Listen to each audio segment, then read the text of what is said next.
Perkenalkan, kami mahasiswa Universitas Airlangga dari Fakultas Psikologi, kelas Perkembangan Manusia, Pendidikan, dan Keluarga.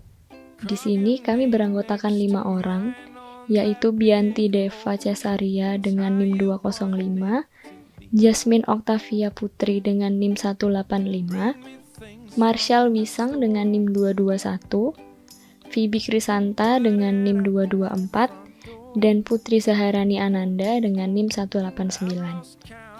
Kelompok kami akan membahas tentang fenomena sibling rivalry yang kerap terjadi dalam keluarga. Sibling rivalry, atau yang biasa kita kenal dengan kecemburuan atau persaingan antar saudara, merupakan hal yang umum terjadi ketika terdapat 2 anak atau lebih dalam satu keluarga. Menurut pandangan para ahli atau psikolog, sibling rivalry akan secara alami muncul di antara saudara kandung. Umumnya, persaingan muncul karena anak-anak berusaha memperebutkan perhatian orang tua atau orang dewasa lain dalam keluarga mereka. Ataupun, anak merasa bahwa saudaranya merupakan penghalang perhatian atau cinta orang tua terhadap dirinya. Kali ini, kita akan sama-sama mendengarkan dari orang tua Putri Zaharani Ananda sebagai narasumber dalam video ini tentang bagaimana sibling rivalry yang terjadi dalam tumbuh kembang anak-anaknya, serta perlakuan apakah yang mereka telah berikan selama ini.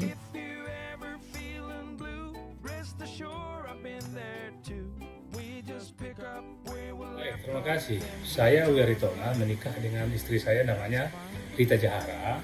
Usia antara istri saya dengan saya adalah 8 tahun. Saat ini memiliki 4 orang anak, 3 putri, 1 putra. Putri sekarang putri pertama berusia 26 tahun sudah menikah. Putri kedua 24 tahun belum menikah. Putri ketiga 20 tahun dan 1 anak terakhir adalah putra berusia 16 tahun, sekarang kelas 1 SMU. Demikian. Saya Bu Rita Zahara dengan suami saya Wiaritola.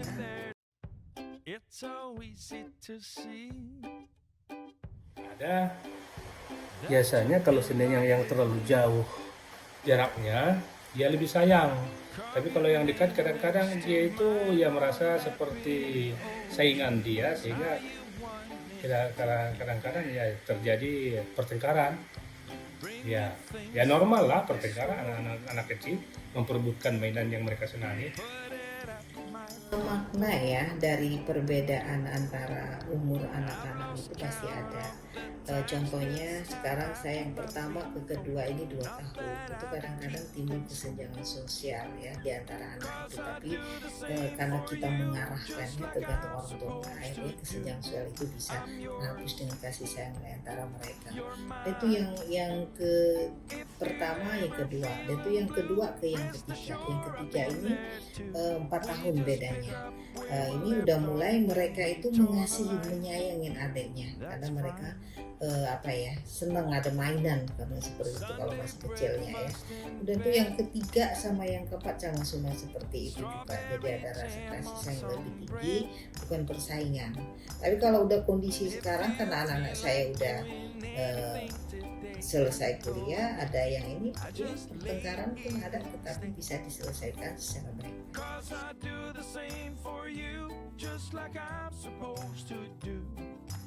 Tidak begitu sering, tetapi mungkin 1 kali 1 minggu ada. Itu juga memperebutkan mainan yang mereka senangi. Pokoknya anak pertama ini dia lihat ada dibelikan kepada adiknya itu mainan, sehingga dia rebut. Nah, begitu direbut, anak yang memiliki mainannya ini tidak mampu karena dia itu kan lebih kecil, kemudian tenaga pun lebih rendah, sehingga setelah direbut oleh kakaknya dia pun menangis. Itu saja yang terjadi. Seringnya itu ya namanya manusia ya, karena telur aja tanpa kaki tanpa tangan bisa pecah ya.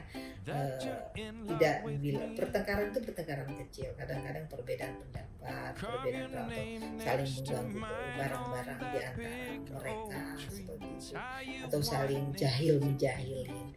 Jadi pertengkaran itu hanya pertengkaran ya sebatas gimana mereka itu setelah kita pernah kita melihat ya, tapi karena saling ledekin akhirnya membuatlah sesuatu itu karena kondisi salah satu dari anak-anak saya itu kurang fit, lagi capek, lagi apa. Kita sebagai orang tua ya akan menengahin.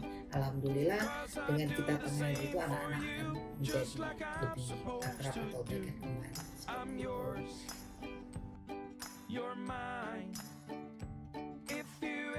Tidak lama, karena begitu bertengkar kita tidak biarkan dia lama-lama bertengkar. Begitu bertengkar kita datang, kita dulu anaknya apa masalahnya. Setelah tahu permasalahan itu, baru kita jelaskan kepada, pokoknya seperti tadi, kita jelaskan kepada kakaknya bahwa itu mainan adiknya. Sehingga adiknya pun merasa dia terlindungi, akan tetapi sementara kakaknya masih pinjam, kita jelaskan kepada adiknya, biarlah nanti sebentar lagi kakaknya juga bosan, sebentar lagi akan diserahkan kepada adiknya. Sehingga adiknya juga merasa ya karena sudah orang tua menyampaikan dalam waktu tidak begitu lama nanti akan diserahkan oleh kakaknya kepada adiknya, sehingga dia diam. Kalau durasi itu ya tidak menentu karena tergantung mood karena pertengkaran tidak ada yang terlalu lama. Setelah mereka saling apa kalau misalnya ada perbedaan di antara mereka, emosi keluar ya. Setelah itu untuk beberapa jam atau beberapa ini udah saling teguran lagi. Jadi tidak ada sesuatu yang terlalu harus dendam sampai lama itu alhamdulillah tidak pernah terjadi.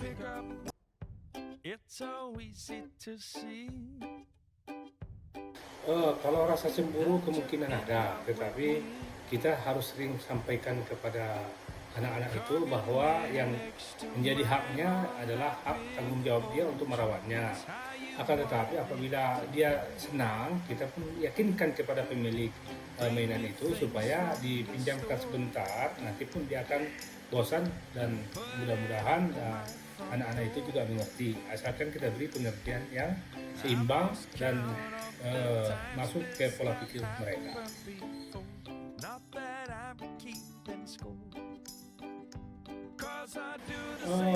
Satu juga terkadang ya mereka itu bisa bertengkar karena ada suatu ketika kita ajak saja untuk jalan-jalan untuk umpamanya mau ke mall atau ke pasar atau ke toko yang lain. Begitu kita ajak, yang salah satu di antara mereka ada tidak mau ikut. Yang satu mau ikut, tapi yang satunya itu pingin ikut. Adiknya atau kakaknya biar sama kakak, tetapi karena satu nggak mau itu, mereka bertengkar karena tidak sesuai dengan keinginan masing-masing. Di situ juga terkadang anak-anak itu bisa bertengkar karena tidak sesuai sama keinginan masing-masing. Kadang-kadang ya pertengkaran itu terjadi ya benar tadi dikatakan Mama ini akan ada kecemburuan sosial karena mungkin yang ini tadi kita perhatikannya terlebih karena memang umurnya akan berbeda. Dan itu yang satu lagi mungkin udah dengan umur dia yang berbeda itu kebutuhannya mungkin hanya untuk diperhatikan gitu kan. Jadi kesenjangan sosial itu kita sebagai orang tua itu harus membedakan memang cara memperhatikan anak yang masih SMA, yang masih kuliah, yang telah lulus maupun yang sudah berumah tangga. Jadi kita menyikapinya itu harus semuanya dengan bijak, harus benar-benar supaya anak-anak ini bisa menerima. Karena kalau udah kondisi sekarang saya punya 4 anak sudah mulai dewasa, ya harus dengan berkomunikasi dan mendengarkan permasalahan di antara kedua belah pihak atau empat-empatnya, baru nanti kita akan solusi dan musyawarahkan kenapa hal-hal hal seperti bisa terjadi. Mungkin karena kurangnya tadi komunikasi, terlalu berpikir yang mindsetnya terlalu negatif, atau dikarenakan mungkin posisinya seperti tadi capek kali kan, kemudian itu terpengaruh dengan, ya bisa juga parent-parent juga bisa mempengaruhi seperti itu. Nah, tapi untuk menyelesaikan semua itu tidak lain dengan komunikasi. Itu yang penting.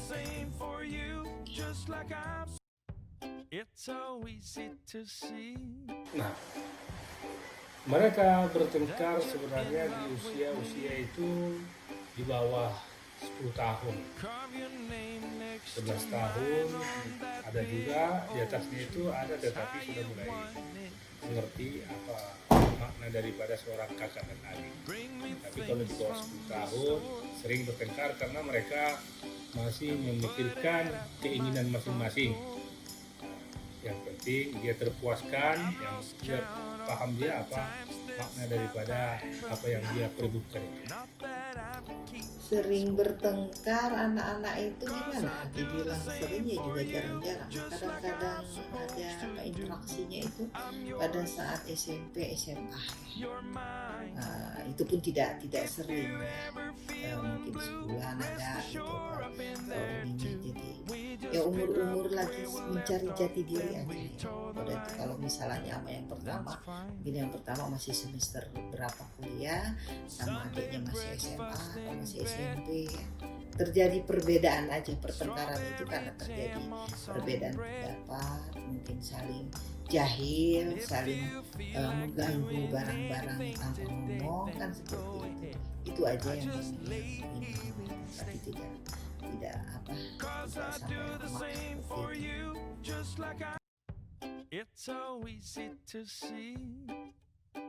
Asik. Karena kadang-kadang makin dewasa pun kadang-kadang cepat tersinggung juga ya. Contoh begitu ada yang umpamanya waktu untuk bersihkan rumah, satu orang sudah capek dia sampai keringat-keringat untuk menyapu, satu orang hanya duduk-duduk main HP dan WA, muncullah di situ sindiran-sindiran halus sehingga di antara mereka ada bertengkar. Apakah penanganannya saat itu sama dengan waktu mereka masih kecil atau berubah lagi? Berbeda. Penanganannya pada saat mereka sudah besar, kita sampaikan mereka menyelesaikan sendiri dulu, akan tetapi begitu sudah agak reda, baru kita diskusi dengan keluarga semua, menyampaikan bahwa memang kalau kita di rumah sendiri, apalagi sudah dewasa, apalagi nanti sudah berpisah dengan keluarga, punya keluarga sendiri, tentu kita pun harus, contohnya tadi kalau ada yang membersihkan, ya apa yang bisa bersihkan. Tapi untuk mengatasi itu pertengkaran itu, sebaiknya mereka juga diberikan jadwal masing-masing. Jadi kalau seandainya jadwal piket hari ini atau minggu ini adalah kakaknya, minggu besok adalah adiknya, termasuk bersihkan kamar mandi, bersihkan halaman, nyiram tanaman, nyuci mobil dan lain-lain, diberikan jadwal.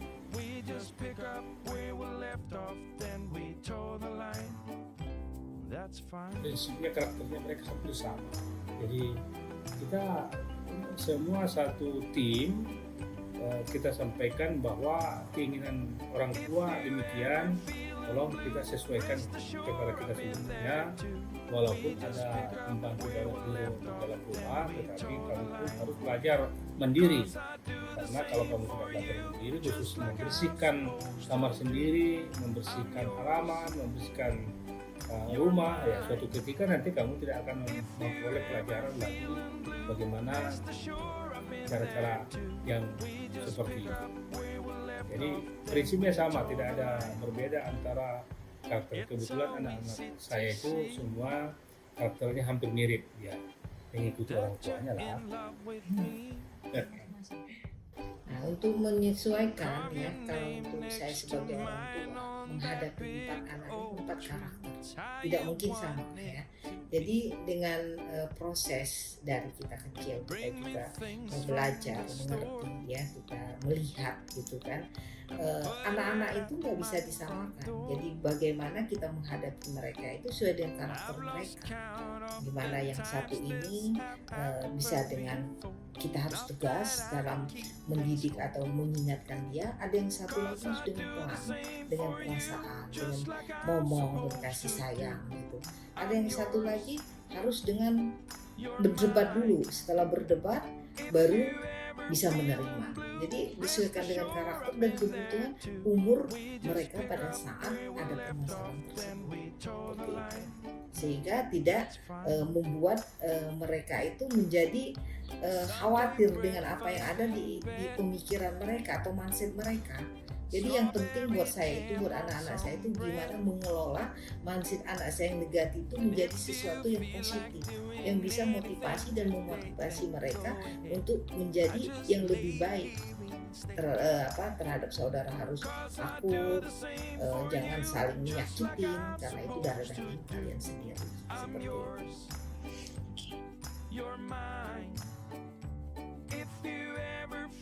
Oh tidak ada. Kita anak laki, anak perempuan, anak pertama, kedua, ketiga, dan terakhir sama. Cuma memang karena yang pertama sudah dewasa, sudah berumah tangga, tentu yang ini masih SMU, perhatian kita kan berbeda. Yang pertama itu karena sudah dengan keluarganya, kemudian ini kan perlu perhatian karena dia yang belum masuk perguruan tinggi, tentu kita lebih sering mengontrol anak yang masih SMU ini, karena usia 16 tahun ini ke 17 tahun ini adalah masih labil, belum stabil pola pikirnya, tidak perlu perhatian khusus. Bila dia lama nggak pulang, jadi semua kakak-kakaknya disampaikan, tolong monitor adiknya sudah di mana posisinya. Nah, berbeda dengan kalau saat ini kakak-kakaknya, apalagi yang 24 tahun, 20 tahun, sudah dewasa, sudah bisa jaga diri, apalagi perempuan lebih cepat dewasa daripada laki-laki. Artinya berbeda lah pola perhatiannya itu, tetapi kasih sayang itu tetap sama. Buat saya itu, saya punya anak laki satu, anak perempuan. Karena yang laki-laki ini kan paling kecil, dia punya kakak perempuan 3. Kesenjangan atau kecemburuan itu kadang-kadang ada, dan itu kecemburuannya tidak seperti tidak seperti parah sekali. Kadang-kadang karena dia laki satu-satunya, anak paling kecil, otomatis kita kadang-kadang memperhatikan mereka ini lebih dengan perasaan, ya, lebih dengan ngomong. Karena anak laki-laki ini kan tidak bisa dengan dicerewetin. Kalau dicerewetin nanti takutnya dia merontak, dia malah berbuat yang tidak di luar. Jadi kalau yang perempuan ini memang kalau kita punya anak perempuan itu membuat suatu kedamaian, ya, tenang, nggak terlalu kita lingkungannya kita ingatin bahwa kamu sebagai perempuan harus pintar bergaul dan bisa jaga diri, jangan terpengaruh oleh hal-hal yang negatif.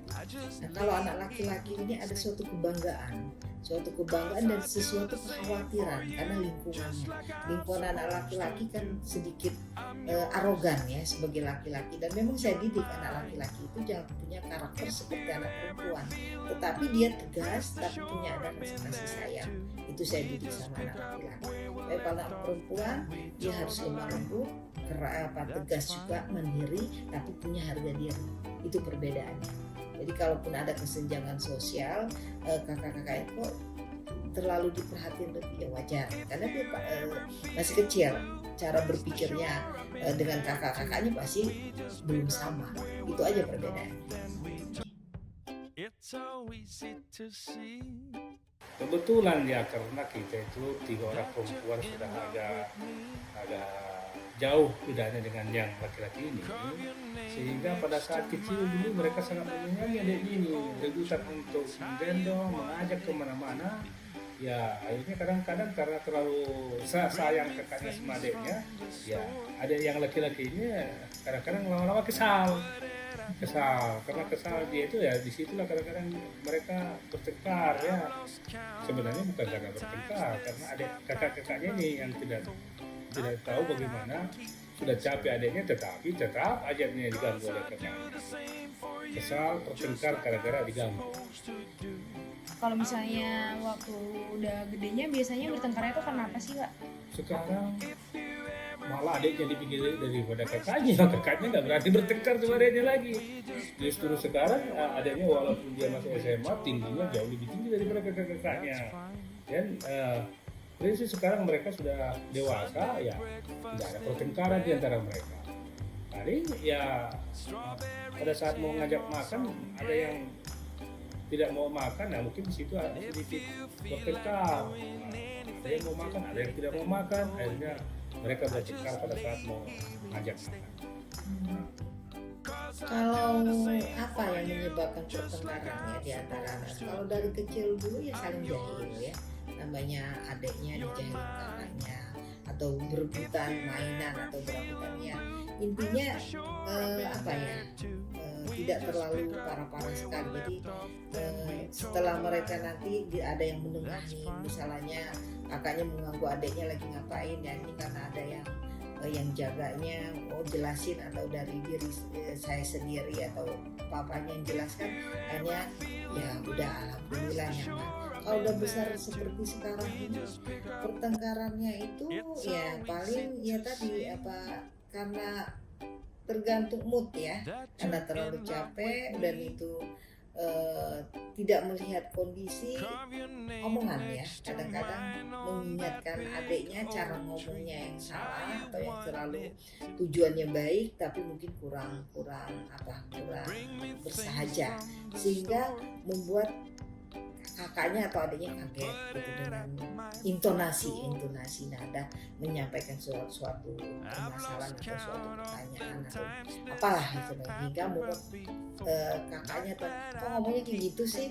Nah padahal tujuannya nggak seperti itu. Nah solusinya tadi gimana ya, berkomunikasi, dikomunikasikan bahwa tadi dia ngomong itu karena apa, itu baru akhirnya ya saling mengerti, ya kembali lagi baik.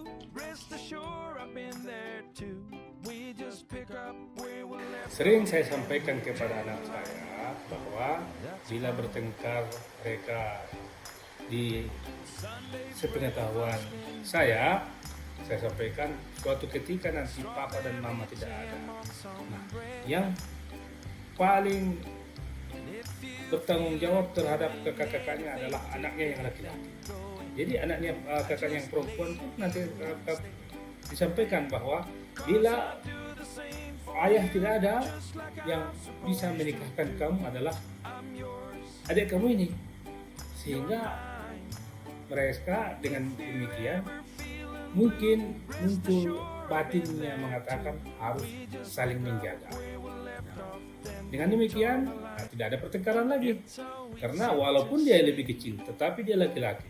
Suatu ketika nanti orang tua tidak ada, yang berhak untuk menikahkan mereka adalah adiknya sendiri. Dengan demikian mereka akur dan akhirnya saling bercanda, ketawa, senyum, dan mudah-mudahan keluarga yang sakinah, mawaddah, warahmah. Amin, amin ya rabbal alamin. Mantap. Kalimat yang saya ucapkan kepada anak-anak saya, kalau kamu bertengkar sama saudara, sama dengan kamu menyakiti diri kamu sendiri, karena itu titisan darah kamu. Dan tidak ada yang namanya mantan saudara, mantan adik, mantan kakak. Gimana pun nanti kamu berpisah atau kemana pun, tetap nama kakak, nama adikmu itu akan nempel di badan kamu, karena tetesan darah itu yang akan selalu kamu bawa sampai mati. Satu tetesan darah di mana-mana, tetap satu tetesan darah. Tidak ada mantan saudara, tidak ada mantan ibu, tidak ada mantan orang tua.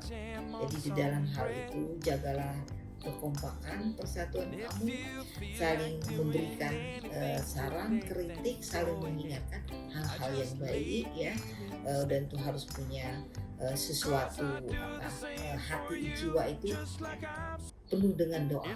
Senang lihat saudara maju dan sukses, jangan ada iri atau dengki terhadap saudara sendiri, karena saudara itulah yang akan membantu baik dalam materi, tenaga pemikiran maupun doa dari kita dalam hidup dunia ini maupun di akhirat nanti. Seperti itu. Oke.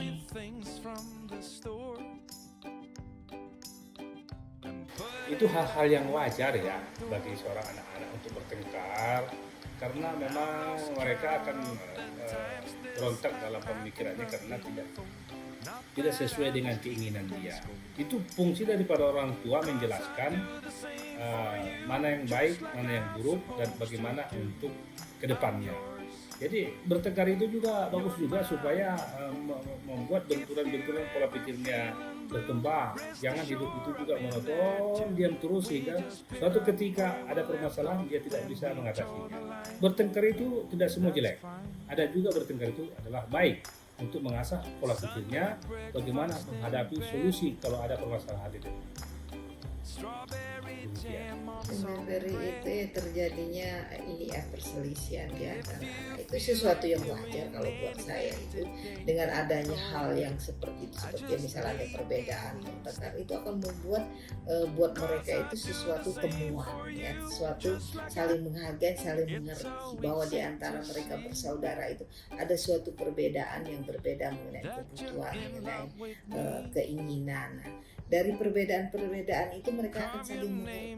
Disitulah kita fungsi sebagai orang tua itu, perbedaan itu di bagaimana kita dibuat satu kesatuan, menjadi satu, akhirnya menjadi kekuatan buat mereka bersaudara. Jadi kalaupun tidak ada sama sekali di keluarga pertengkaran atau itu juga tidak terlalu ini, tidak terlalu ini juga ya, tidak bagus juga. Tapi kalau misalnya ada perselisihan, perbedaan akhirnya membuat suatu perdebatan, bagus. Di situ kita bisa melihat, wah anak ini standarnya udah gimana pola pikirnya, anak ini udah seperti apa. Nah dari keempat itu baru kita saring, larilah pada tujuan, baru kita jelaskan bahwa hidup itu harus begini. Nah tadi dengan berbeda-beda cara menjelaskannya, tetapi tujuannya bagaimana kekompakan, keakraban anak kita ini tetap bersatu, jangan dibatasi oleh perbedaan seperti yang mereka milikin seperti itu.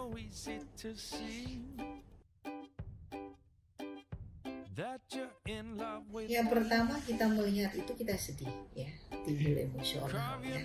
Kenapa sih harus bertengkar seperti itu, kadang-kadang timbul pertanyaan. Tapi di sisi lain kita sebagai orang tua harus berpikir, kenapa bisa mereka bertengkar gitu kan. Nah, dari pertengkaran mereka itu kita akan tanya permasalahannya apa.